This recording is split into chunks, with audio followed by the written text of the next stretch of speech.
IPO అంటే ఏంటి మీకు తెలుసా? ఐపీఓ అంటే ఫస్ట్ ఆఫ్ ఆల్ ప్రీవియస్ వీడియోలో చెప్పుకున్నాం కదా, స్టాక్ మార్కెట్లోకి అసలు కంపెనీలు ఎలా వస్తాయి, ఎందుకు వస్తాయి అని. Initial public offering. ఇనీషియల్గా వాళ్ళు మార్కెట్లోకి వచ్చేటప్పుడు అంటే వాళ్ళకి ఫస్ట్ ఆఫ్ ఆల్ వాళ్ళకి మార్కెట్లో ఎంత క్యాపిటల్ కావాలి. సార్ ఓకే, ఇప్పుడు కంపెనీని ఎస్టాబ్లిష్ చేయాలంటే డబ్బులు కావాలనుకున్నాం కదా, ఎంత డబ్బు కావాలి.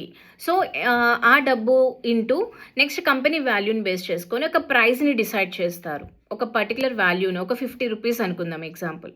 సో 50 రూపీస్ వాళ్ళకి 1,00,000 కోట్లు కావాలి. సో 50 రూపీస్ 1,00,000 కోట్లు డివైడెడ్ బై 50 రూపీస్ చేస్తే ఎన్నైతే ఉంటుందో అన్ని షేర్లని మార్కెట్లో రిలీజ్ చేయడానికి వాళ్ళు చూసుకుంటారనమాట. సో ఇప్పుడు స్టార్టింగ్లో ఒక కంపెనీ స్టాక్ మార్కెట్లో ఒక అడుగు పెట్టేటప్పుడు, ఇప్పుడు ఎగ్జాంపుల్ మనము ఒక హౌస్ వార్మింగ్ అంటే గృహప్రవేశం చేస్తున్నాం, ఒక మంచి రోజు చూసుకుంటాం కదా, అలానే స్టాక్ మార్కెట్లోకి ఈ కంపెనీస్ కూడా వచ్చేటప్పుడు ఒక రోజు ఒక డే ఫిక్స్ చేసుకుంటాయన్నమాట.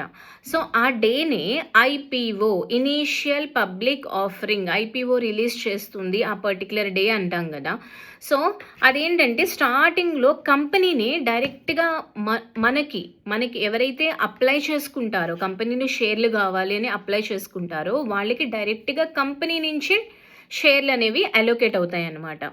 దానిని ఇనీషియల్ పబ్లిక్ ఆఫరింగ్. ఆ కంపెనీ లైఫ్ టైంలో ఒక్కసారి మాత్రమే ఐపీఓ ఇవ్వగలదు. ఓకే, మార్కెట్లోకి అడుగు పెట్టే ఫస్ట్ డే ఏదైతే ఉందో దాన్నే ఐపీఓ, ఇనీషియల్ పబ్లిక్ ఆఫరింగ్ అంటాం. సో మనకి ఎన్ని కావాలంటే అన్ని షేర్లు మనం డైరెక్ట్గా కంపెనీ నుంచి పర్చేస్ చేసుకుంటున్నాం. ఓకే, స్టాక్ మార్కెట్ని సింపుల్ వేలో నేర్చుకోవాలి అని అనుకుంటే మన ఛానల్ని ఫాలో అవ్వండి. అండ్ మన దగ్గర పర్సనల్ ట్రైనింగ్ కూడా అవైలబుల్ ఉంది. అండ్ మీకు ఇంట్రెస్ట్ ఉంది అని అంటే కనుక జాయిన్ అవ్వచ్చు. Thank you so much.